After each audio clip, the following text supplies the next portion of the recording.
Over 1,000 years ago, a famous Chinese traveler, Yun Xiang, visited India and came to holy Banaras.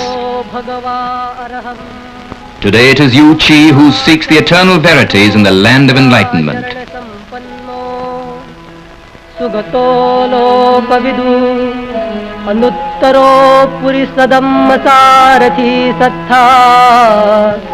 Sarnath, 6 miles to the north of Banaras, is the celebrated city of the ancients, known as Mrigvan, or Deer Sanctuary. Sarnath's museum is famous.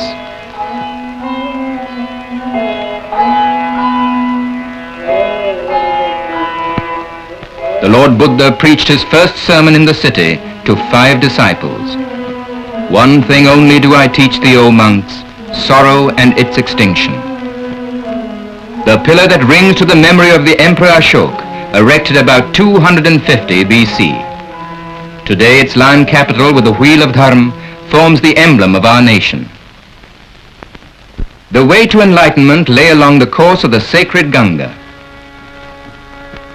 Following in the master's footsteps, Yu Chi finds his way to Sonpur in Bihar, at the confluence of the Gandak and the Ganga. It is Kartik Purnima day, and pilgrims congregate to bathe in the holy waters. The faithful use many modes of conveyance.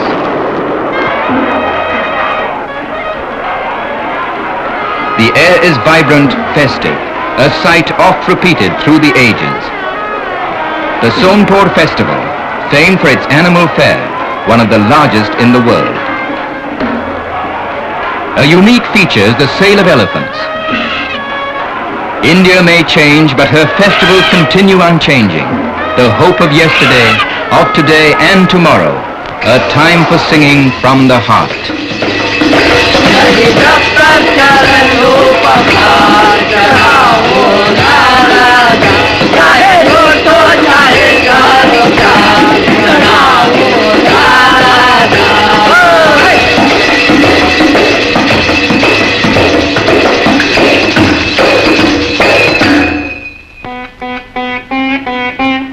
Whither now, O pilgrim? To Patna, capital of Bihar, Patliputra of old, capital of the illustrious Chandragupta and of Ashok, cradle of Indian history, haven of many religions. In this temple known as Har Mandir, the great Sikh divine Guru Gobind Singh was born in the 18th century AD. The Patna Museum contains treasures that are a gamut of Indian art, a superb collection, bronze, stone and terracotta, spanning more than 10,000 years of human endeavor.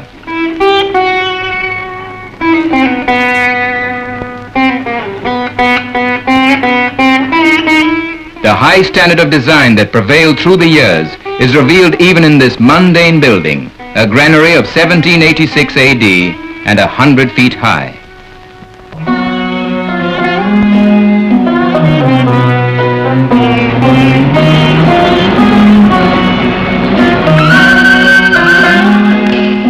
Miles from Patna, there flourished at Nalanda from the 2nd to the 10th century AD a famous university, a center of learning for 10,000 ordained monks and other students. Yun Xiang, who studied here for 5 years, said, "Nalanda's soaring domes touched the clouds, and the pinnacles of its temples seemed to be lost in the mists of the morning. Such was its glory." The enlightened one did exhort the middle course, the noble eightfold path, right views, right aspirations, right speech, right conduct, right livelihood, right exertions, right mindfulness, and right contemplation. Scores of foreign students came here to dispel their illusions, returning to their own homes with the lamp of learning kindled at Nalanda. Even now Buddhists from other lands come here seeking solace through meditation, to gaze at the past glory of Nalanda. They come also to pay homage to the memory of one who was born here, Sariputta, one of Lord Buddha's worthiest disciples. Lama Namgyal, a Tibetan resident of Nalanda, tells Yu Chi that in olden days, students of the university were maintained by more than 200 villagers.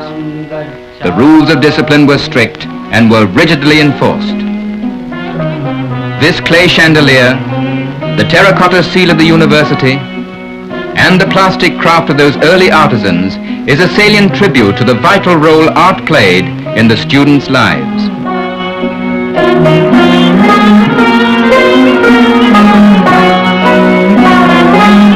If Athens be the school of Hellas, then ancient Bihar merits to be called the school of Asia. Yu Chi is advised to visit Lumbini in the Himalayan foothills where the Blessed One was born. In Nepal Tarai, like a peak of the mighty Himalayas, rises the grand figure of the Lord Buddha from the mists of early history. The Lumbini pillar, erected about 244 BC, marks the site of the Buddha's birth. A second pillar stands at Lauriya Nandanga in Bihar, built by the Emperor Ashok. Buddhists and Hindus alike pay homage here. Buddham saranam gacchami, dhammam saranam gacchami. Of polished stone, the pillar is inscribed with the edicts of Ashok. Saranam gacchami. A third is at Rampur, likewise engraved with edicts.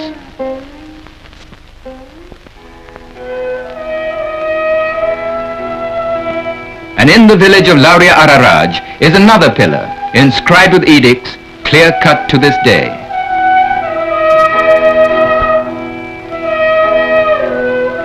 A fifth pillar stands at Vaishali in Muzaffarpur district. Vaishali is hallowed both in legend and history. It was the capital of the renowned Lichavi clan in the 6th century BC. The wheel of life molds the soul of man, a gleam of time between two eternities.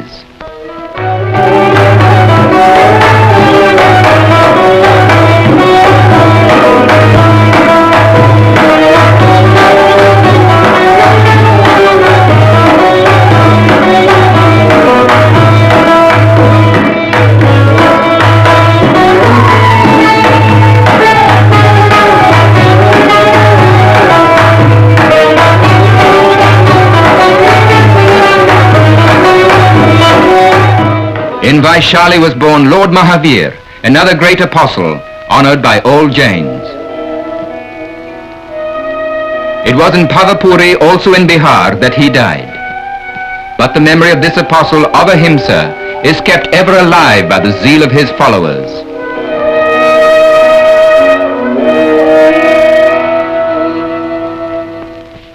And now Yu Chi must go to Bodh Gaya, holiest of holy places, to devotees of the Enlightened One. The Chhat festival of Bihar is on, and Gaya gleams with the fervor of the faithful.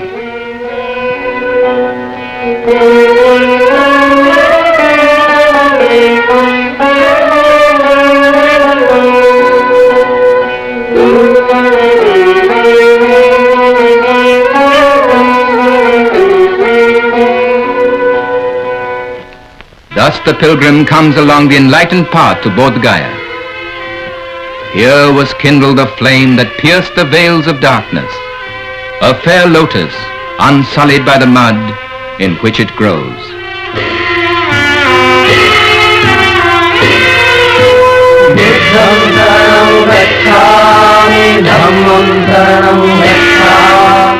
The pious are attracted here from every corner of the world. The temple has served as a model for others in India and abroad.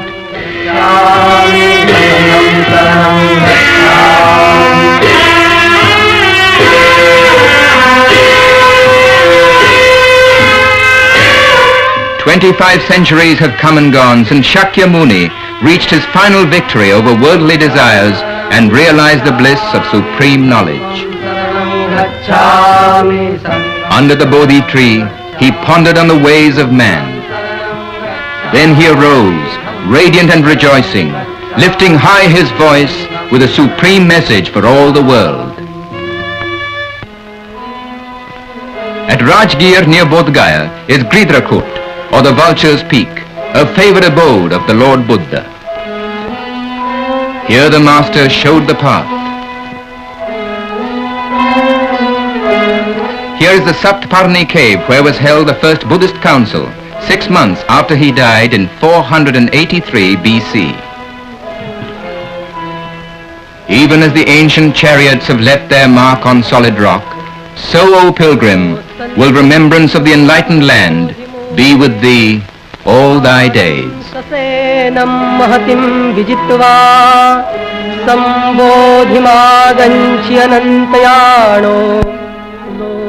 Samodam pranamami buddham